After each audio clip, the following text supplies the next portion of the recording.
বর্তমানে যুক্তরাষ্ট্রের হাতে 10টি নিমিৎজ-ক্লাস এয়ারক্রাফট ক্যারিয়ার রয়েছে। একটি নিমিৎজ-ক্লাস এয়ারক্রাফট ক্যারিয়ার একসাথে যে পরিমাণ যুদ্ধবিমান বহন করতে পারে তা পৃথিবীর অর্ধেক দেশের একক বিমান বাহিনীর যুদ্ধবিমানের চেয়েও বেশি। নিমিৎজ-ক্লাস এয়ারক্রাফট ক্যারিয়ারের নামকরণ করা হয়েছে দ্বিতীয় বিশ্বযুদ্ধের বিখ্যাত মার্কিন অ্যাডমিরাল চেস্টার ডব্লিউ নিমিৎজের নামানুসারে। উল্লেখ্য, তার নেতৃত্বে মার্কিন নৌবাহিনী মিডওয়ের যুদ্ধের মাত্র 15 ঘণ্টায় জাপানি নৌবাহিনীর 4টি এয়ারক্রাফট ক্যারিয়ার ডুবিয়ে দেয়। এই যুদ্ধের পর জাপানি নৌবাহিনী আর মেরুদণ্ড শক্ত করে দাঁড়াতে পারেনি। এজন্য তার সম্মানে নিমিৎজ-ক্লাসের 10টি ফ্লিট ক্যারিয়ার নির্মাণ করা হয়। প্রথম জাহাজ ইউএসএস নিমিটজ 1975 সালে এবং দশম জাহাজ ইউএসএস জর্জ এইচ.ডব্লিউ. বুশ 2009 সালে মার্কিন নৌবাহিনীতে অন্তর্ভুক্ত হয়। প্রতিটি নিমিৎজ-ক্লাসের গড় নির্মাণ ব্যয় $4.5 বিলিয়ন। তবে প্রতি বছর রক্ষণাবেক্ষণ এবং আপগ্রেড করতে হয় বিধায় 2012 সালের হিসাবে প্রতিটি এয়ারক্রাফট ক্যারিয়ারের পেছনে এখন পর্যন্ত ব্যয় হয়েছে $8.5 বিলিয়ন, যা সর্বশেষ হিসাব অনুযায়ী হয়েছে $9.36 বিলিয়ন। শক্তিশালী অর্থনীতির দেশ না হলে এ ধরনের জাহাজ নির্মাণ ও সার্ভিসে রাখা অসম্ভব। নিমিৎজ-ক্লাসের প্রতিটি এয়ারক্রাফট ক্যারিয়ারের ডিসপ্লেসমেন্ট 1 লক্ষ টনের বেশি।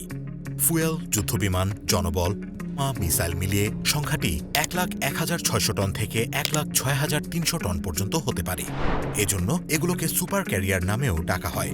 কেননা 1 লক্ষ টনের এয়ারক্রাফট ক্যারিয়ার অন্য কোনো দেশের নেই। প্রতিটি জাহাজ লম্বায় 1092 ফুট, প্রস্থে 252 ফুট এবং ড্রাফট 41 ফুট। নিমিৎজ-ক্লাসের প্রতিটি জাহাজ চালাতে 3,532 জন ক্রু লাগে। এয়ার অপারেশন উইংয়ের জন্য 2,480 জন ক্রু লাগে। অর্থাৎ প্রতিটি এয়ারক্রাফট ক্যারিয়ার 24 ঘণ্টা অপারেশনাল রাখতে 6,000-এর বেশি ক্রু দরকার হয়। প্রথাগত জ্বালানি দিয়ে এত বড় জাহাজ চালানো একেবারে অসম্ভব। প্রচুর জ্বালানি তো লাগবেই, তার উপর সাগরে থাকা অবস্থায় নিয়মিত জ্বালানি সরবরাহের প্রয়োজন। তাই প্রতিটি নিমিৎজ-ক্লাস এয়ারক্রাফট ক্যারিয়ারে 2টি করে নিউক্লিয়ার রিঅ্যাক্টর রয়েছে, যা 2,60,000 হর্স পাওয়ার বা 194 মেগাওয়াট শক্তির যোগান দিতে পারে। ফলে এই জাহাজের রেঞ্জ আনলিমিটেড। 20 থেকে 25 বছরের আগে নিউক্লিয়ার জ্বালানি শেষ হবে না। 50 বছরের সার্ভিস লাইফে প্রতিটি এয়ারক্রাফট ক্যারিয়ার দুবার মাত্র ইউরেনিয়াম জ্বালানি গ্রহণ করে। এই শক্তির যোগানের কারণে এটি সর্বোচ্চ 30 নট বা ঘণ্টায় 56 কিলোমিটার বেগে চলতে পারে। প্রতিটি নিমিটজ এয়ারক্রাফট ক্যারিয়ার প্রায় 3 মিলিয়ন গ্যালন এভিয়েশন ফুয়েল, 6,000 ক্রুয়ের জন্য পর্যাপ্ত খাবার বহন করে। তারপরও বিমানের জ্বালানি, ক্রুদের খাদ্য সরবরাহ, নিয়মিত রক্ষণাবেক্ষণজনিত কাজের কারণে একটানা 2 মাসের বেশি এসব জাহাজ সাগরে অবস্থান করে না। যে কোনো এয়ারক্রাফট ক্যারিয়ারের প্রধান অস্ত্র হচ্ছে এর যুদ্ধবিমান। বিমানগুলো হ্যাঙ্গার বা ফ্লাইট ডেকে সাজানো থাকে এবং 4টি বিশাল লিফটের মাধ্যমে সেগুলো ওঠানামা করানো হয়। নিমিৎজ-ক্লাসের যুদ্ধজাহাজগুলো 85 থেকে 90টি এয়ারক্রাফট বহন করে, যার মধ্যে 65 থেকে 75টির মতো হচ্ছে যুদ্ধবিমান।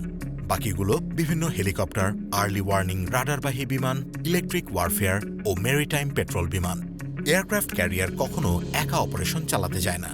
তাকে শত্রুর হামলা থেকে সুরক্ষা দেওয়ার জন্য কমপক্ষে একটি ক্রুজার ও 2টি ডেস্ট্রয়ার শ্রেণীর যুদ্ধজাহাজ সহ ক্ষেত্রবিশেষে সাবমেরিনও থাকে। তবে নিমিৎজ-ক্লাসের নিজস্ব প্রতিরক্ষা ব্যবস্থা যে নেই তা কিন্তু নয়। এতে 16 থেকে 24টি সি স্প্যারো মিসাইল ও 3 থেকে 4টি মাল্টিব্যারেল মেশিন গান থাকে শত্রু বিমান, ড্রোন ও মিসাইলের হামলা ঠেকানোর জন্য। এত সব দুর্দান্ত প্রতিরক্ষা ব্যবস্থা থাকায় একটি এয়ারক্রাফট ক্যারিয়ারে হামলা করে ডোবানো যে বেশ কষ্টকর তা বলাই বাহুল্য।